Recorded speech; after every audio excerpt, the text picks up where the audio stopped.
Shri BP Sajeendran. Sir, Kunnathunad താലൂക്കിൽ വാഴക്കുളം വില്ലേജിൽ മലയിടംതുരുത്ത് പരീത്തുകാവിലെ കുടിയൊഴിപ്പിക്കലുമായി ബന്ധപ്പെട്ടുണ്ടായ പ്രധാനപ്പെട്ട ഒരു വിഷയമാണ് സർക്കാരിൻ്റെ ശ്രദ്ധയിൽ കൊണ്ടുവരുന്നത്. സർ, പരീത്തുകാവിലെ വസ്തുവുമായി ബന്ധപ്പെട്ട് കേസ് തുടങ്ങുന്ന 1976-ലാണ്. ഇപ്പോൾ വിധി വന്നിരിക്കുന്നത് പെരുമ്പാവൂർ മുനിസിപ്പൽ കോടതിയിൽ OS നമ്പർ 539/84 എന്ന കേസിലാണ്. ശങ്കരൻ നായർ എന്ന ആളാണ് കേസ് ഫയൽ ചെയ്തത്. 2 ഏക്കർ 92 സെൻറ്റ് സ്ഥലമാണ് അന്യായ പട്ടിക വസ്തു.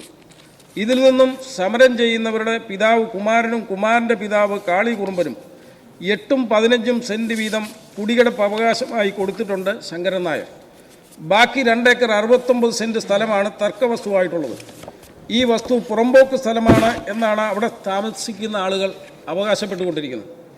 സാർ, അന്യായക്കാരനായ കാളുകുറുമ്പൻ എന്നയാൾ തീപ്പടി വസ്തുവിൽ താമസം തുടങ്ങുകയും മേൽപ്പടി കേസ് പെരുമ്പാവൂർ മുനിസിപ്പൽ കോടതി, പിന്നീട് പറവൂർ സബ് കോടതി, ബഹുമാനപ്പെട്ട ഹൈക്കോടതി, അവസാനം സുപ്രീം കോടതിയിൽ എത്തുകയും ചെയ്തു. സുപ്രീം കോടതിയും ശങ്കരൻ നായർക്ക് അനുകൂലമായി വിധി പറയുകയും ചെയ്തിരിക്കുകയാണ്. സുപ്രീം കോടതി വിധിക്ക് ശേഷം execution petition EP number 0300240240/2022 file ചെയ്യുകയും പെരുമ്പാവൂർ മുനിസിപ്പൽ കോടതി അഡ്വക്കേറ്റ് കമ്മീഷനെയും ആമീനെയും വിധി നടപ്പിലാക്കുവാൻ ചുമതലപ്പെടുത്തിയിരിക്കുകയാണ്. സാറേ, കേസിലെ കക്ഷികളായ ശങ്കരൻ നായരും അതുപോലെ തന്നെ അവിടെ താമസിക്കുന്നവരുടെ പൂർവികരായ കാളി കുറുമ്പനും കുമാരനും ഇതിനിടയിൽ മരണപ്പെടുകയുണ്ടായി. സാർ, കുമാരൻ്റെ മക്കളും ബന്ധുക്കളുമാണ് ഇപ്പോൾ ഇവിടെ താമസിച്ചുകൊണ്ടിരിക്കുന്നത്. ഇവരെല്ലാവരും പട്ടികജാതിയിൽപ്പെട്ട പാവപ്പെട്ട 7 കുടുംബങ്ങളാണ്. ഇവരെ സംരക്ഷിക്കേണ്ട ഉത്തരവാദിത്വം പൊതുസമൂഹത്തിനുണ്ട്, സംസ്ഥാന സർക്കാരിനുണ്ട്. കോടതി നിർദ്ദേശത്തെ തുടർന്ന് 15 പ്രാവശ്യമാണ് സാർ കുടിയൊഴിപ്പിക്കലിനായി അഡ്വക്കേറ്റ് കമ്മീഷനും അതുപോലെ ആമീനും പോലീസുകാരോടൊപ്പം എത്തിയത്. സാർ, 14 പ്രാവശ്യവും കഴിഞ്ഞ സർക്കാരിൻ്റെ കാലത്താണ് എത്തിയത്. ഈ 14 പ്രാവശ്യം ഇവിടെ ആമീൻ്റെ നേതൃത്വത്തിൽ പോലീസ് വരികയും അവിടെ സമരം ചെയ്തവരെയും ഇവർക്കെതിരെ പലപ്പോഴും അറസ്റ്റ് ചെയ്യുകയും ജയിലിലടക്കുകയും ഒക്കെ ചെയ്തിട്ടുണ്ട്. സമരക്കാർ ഇത്രയും സംഭവം ഉണ്ടായിട്ടും കഴിഞ്ഞ ഗവൺമെൻറ് കാലത്ത് ഈ വിഷയം തീർക്കുവാൻ വേണ്ടി യാതൊരു നടപടിയും കഴിഞ്ഞ ഗവൺമെൻറ് കാലത്തുണ്ടായിട്ടില്ല. 15ാമത് തവണ വന്നത് ഈ സർക്കാർ അധികാരമേറ്റെടുത്ത് 2ാം ദിവസമാണ്. അധികാരമേറ്റെടുത്ത് 2ാം ദിവസം അവിടെ പോലീസ് വരികയും ചെറിയ തോതിലൊരു അനിഷ്ട സംഭവം ഉണ്ടാകുകയും, എന്നാൽ ഈ സർക്കാർ വന്നതിന് ശേഷമാണ് കുടിയൊഴിപ്പിക്കൽ നടന്നത് എന്നുള്ള രീതിയിൽ സർക്കാർ വിരുദ്ധ മാധ്യമങ്ങൾ പലപ്പോഴായി പ്രചരിപ്പിച്ചുകൊണ്ടിരിക്കുകയാണ്. സാർ, ഈ വിഷയം മുഖ്യമന്ത്രിയുടെ ശ്രദ്ധയിൽപ്പെടുത്തിയ ഉടൻ തന്നെ അഡ്വക്കേറ്റ് ജനറലുമായി കൂടിയാലോചിച്ച് ഹൈക്കോടതിയിൽ ഈ വിഷയത്തിന് സാവകാശം ചോദിച്ചു. കാരണം പിന്നെയും ആമീനുമായി കമ്മീഷനുമായി പോലീസ് അവിടെ എത്താൻ തീരുമാനിച്ചിരിക്കുകയാണ്.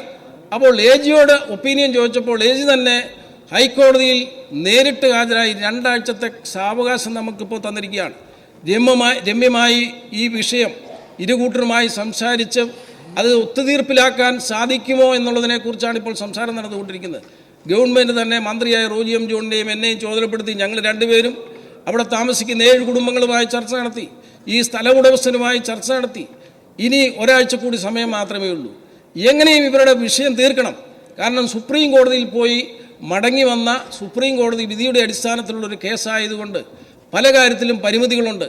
ഈ സ്ഥല ഉടമസ്ഥർ കൂടി വിട്ടുവീഴ്ച ചെയ്താൽ രമ്യമായി പ്രശ്നം പരിഹരിക്കാൻ പറ്റുമെന്നുള്ളതാണ് ഞങ്ങളുടെ എല്ലാവരുടെയും പ്രതീക്ഷ.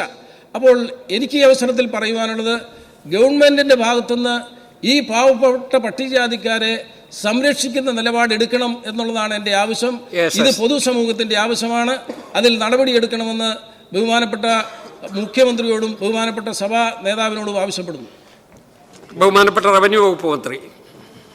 സർ, എറണാകുളം ജില്ലയിലെ കിഴക്കമ്പലം മലയിടംതുരുത്തിൽ 7 പട്ടികജാതി കുടുംബങ്ങൾ ഉൾപ്പെടെ 8 കുടുംബങ്ങളെ കുടിയൊഴിപ്പിക്കുന്നതുമായ സാഹചര്യം സർക്കാരിൻ്റെ ശ്രദ്ധയിൽപ്പെട്ടിട്ടുണ്ട്. ഇതുമായി ബന്ധപ്പെട്ട് വർഷങ്ങളായി തർക്കം നിലനിൽക്കുകയാണ്. സർ, ബഹുമാനപ്പെട്ട ഹൈക്കോടതിയിൽ ഫയൽ ചെയ്ത ഒരു പെറ്റീഷനെ തുടർന്നുള്ള കോടതി ഇടപെടലും നിരന്തരമായിട്ട് ഉണ്ടായിട്ടുണ്ട്. കുന്നത്തുനാട് താലൂക്കിലെ വാഴക്കുളം വില്ലേജിലെ പഴയ സർവേ 391/16 ഉൾപ്പെടെ 19.98 ഏക്കർ വസ്തു റീസർവേ കാലത്ത് ചില സ്വകാര്യ വ്യക്തികൾ വ്യാജ പ്രമാണം സൃഷ്ടിച്ച് കൃത്രിമം നടത്തി അവകാശം സ്ഥാപിച്ചതാണ് എന്നായിരുന്നു പെറ്റീഷനിൽ ആക്ഷേപം.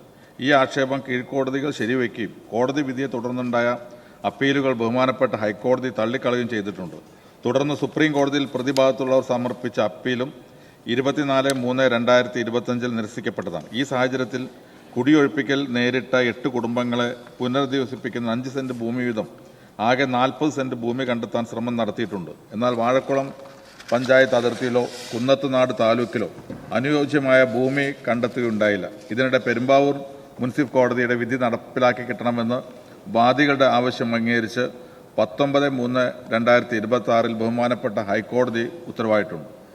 ഇത് പ്രകാരം അഡ്വക്കേറ്റ് കമ്മീഷൻ മുഖാന്തരം വിധി നടപ്പിലാക്കുവാൻ പെരുമ്പാവൂർ മുനിസിപ്പൽ കോടതിക്ക് ബഹുമാനപ്പെട്ട ഹൈക്കോടതി നിർദ്ദേശമുണ്ടായിട്ടുണ്ട്. ഇക്കാര്യത്തിൽ superintendent of police Ernakulam rural file ചെയ്ത OP 1129/2026 ബഹുമാനപ്പെട്ട ഹൈക്കോടതിയുടെ പരിഗണനയിലുമാണ്. 25/5/2006 ഇടക്കാല വിധിപ്രകാരം കോടതി ഉത്തരവ് നടപ്പിലാക്കുന്നതിന് 2 ആഴ്ച സമയം അനുവദിച്ചിട്ടുണ്ട്. 9/6/2026 ഈ കേസ് ബഹുമാനപ്പെട്ട ഹൈക്കോടതി വീണ്ടും പരിഗണിക്കുകയാണ്. സർ, കുടിയൊഴിക്കപ്പെടുന്ന കുടുംബങ്ങളെ പുനരധിവസിപ്പിക്കുക എന്നുള്ളത് ഈ ഗവൺമെൻറ്റിൻ്റെ ഒരു നിലപാടാണ്. തീർച്ചയായും ഈ കാര്യത്തിൽ ബഹുമാനപ്പെട്ട അംഗം ഇവിടെ സൂചിപ്പിച്ചതുപോലെ നമുക്ക് എങ്ങനെ അത് പരിഹരിക്കാൻ കഴിയും എന്നുള്ള കാര്യത്തെക്കുറിച്ച് ആലോചിക്കും. ശ്രീ റോജി എം ജോണും അതുപോലെ സജീന്ദ്രനും ഒക്കെ ഇക്കാര്യത്തിൽ ഇടപെടുന്നുണ്ട്. അതോടൊപ്പം തന്നെ പട്ടികജാതി പട്ടികവർഗ ക്ഷേമ വകുപ്പ് മന്ത്രി ശ്രീമതി തുളസി അവിടെ സ്ഥലം സന്ദർശിച്ചിരുന്നു. ഏതായാലും വളരെ കാലം നീണ്ടുന്ന ഒരു തർക്കമാണ്. ഇതെങ്ങനെ പരിഹരിക്കാമെന്ന് ഗവൺമെൻറ് പരിശോധിക്കുന്നുണ്ട്. ശ്രീ BP സജീന്ദ്രൻ, മുഖ്യമന്ത്രി. സർ, ഈ മലയിടം തുരുത്തിലെ ഈ വിഷയത്തിൽ ഈ 7 കുടുംബങ്ങളെ ഒരു കാരണവശാലും സർക്കാർ കൈയൊഴിയില്ല എന്ന് ഞാൻ ഈ സഭയ്ക്ക് ഉറപ്പ് നൽകുകയാണ്. സർ, ഇത് 2 സ്വകാര്യ വ്യക്തികൾ തമ്മിലുള്ള കേസാണ്. സുപ്രീം കോടതി പോയി ബഹുമാനപ്പെട്ട റവന്യൂ മന്ത്രി അതിനെ സംബന്ധിച്ചുള്ള വിശദീകരണം മുഴുവൻ നൽകി. പ്രൈവറ്റ് കേസാണ്. പക്ഷേ 14 പ്രാവശ്യം ഇതിനു മുൻപ് ഈ റിക്കവറി പ്രൊസീഡിങ്സുമായിട്ട് അവിടെ എവിക്ഷൻ നടപടികളുമായിട്ട് അവിടെ ചെന്നിട്ടുണ്ട്. കോടതിയുടെ നിർദ്ദേശപ്രകാരമാണ്. നമ്മൾ സത്യപ്രതിജ്ഞ ചെയ്തതിൻ്റെ അടുത്ത ദിവസമാണ് 15ാമത്തെ പ്രാവശ്യമാണ് അവിടെ ചെല്ലുന്നത്.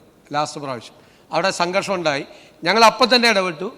എറണാകുളം ജില്ലയുടെ കൂടി ചുമതലയുള്ള മന്ത്രി റോജി എം ജോൺ അവരുടെ യോഗം വിളിച്ചു ചേർത്തു, നടപടികൾ സ്വീകരിക്കാൻ പറഞ്ഞു. അതേ അവസരത്തിൽ അഡ്വക്കേറ്റ് ജനറൽ മുഖേന ഹൈക്കോടതിയിൽ നിന്ന് 2 ആഴ്ച സമയം വാങ്ങിച്ചു. റോജി എം ജോൺ ബഹുമാനപ്പെട്ട എറണാകുളം ജില്ലയിൽ നിന്നുള്ള മന്ത്രിയെയും അവിടുത്തെ MLAയെയും ഞങ്ങൾ ചുമതലപ്പെടുത്തിയിട്ടുണ്ട്. രമ്യമായി ആ വിഷയത്തിൽ പരിഹാരം ഉണ്ടാക്കും. അവർക്ക് ഭൂമി കൊടുത്ത് അവർക്ക് വീട് നിർമ്മിച്ചു കൊടുക്കാൻ സർക്കാർ പ്ലീസ് അവർക്ക് സ്ഥലം കൊടുത്ത് വീട് നിർമ്മിച്ചു കൊടുക്കാൻ തയ്യാറാണ് എന്നൊരു സർക്കാർ അറിയിച്ചിട്ടുണ്ട്. അവർ ആ വിഷയം അംഗീകരിച്ചിട്ടുണ്ട്. ശ്രീ BP സജീന്ദ്രൻ, ചോദ്യം ഉണ്ടെങ്കിൽ ചോദിക്കാം. ഒരു സെക്കൻഡ്, ഒരു ചോദ്യമുണ്ട് സാർ. ഒരു ചോദ്യം ചോദിക്കും സാറേ, ഈ 15 തവണ അവിടെ കുടിയൊഴിപ്പിക്കലുമായി വന്നപ്പോൾ അവിടെ നിരവധി കേസുകൾ ഇവിടെ താമസക്കാർക്കെതിരെയൊക്കെ എടുത്തിട്ടുണ്ട്. ആ കേസ് ഇത് സെറ്റിൽമെൻ്റ് ആയാൽ ആ കേസ് കൂടി പിൻവലിച്ച് അവർക്കൊരു ആശ്വാസം കൊടുക്കാൻ പറ്റുമോ? കാരണം അവർക്ക് പോയി കേസ് നടത്താനുള്ള മാർഗമില്ലാത്ത ആളുകളാണ്. സർക്കാർ നടപടി സ്വീകരിക്കുമെന്നുള്ള ഗൗരവമായി പരിശോധിക്കും. ആ കാര്യം പരിശോധിക്കും. ഓക്കെ. ഈ 14 തവണ നേരിട്ട് കോടതി വിധിയൊക്കെ അനുസരിച്ച് പോലീസും അല്ലെങ്കിൽ ഒടിയൊഴിക്കാൻ പോയിരുന്നു. പക്ഷേ ഇത്രയും ക്രൂരമായ ഒരു പോലീസ് മർദ്ദനം ഇപ്രാവശ്യം ഉണ്ടായി സാർ.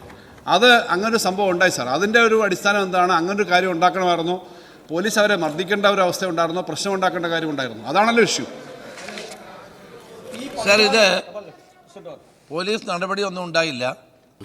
കോടതി ആവശ്യപ്പെട്ടതനുസരിച്ച് ജാമ്യം അവിടെ നിന്ന് മജിസ്ട്രേറ്റ് വിളിക്കുകയാണ് പോലീസിനോട്. 15 തവണയായി സുപ്രീം കോടതിയുടെ വിധിയാണ് നടപ്പാക്കണമെന്ന് പറഞ്ഞു.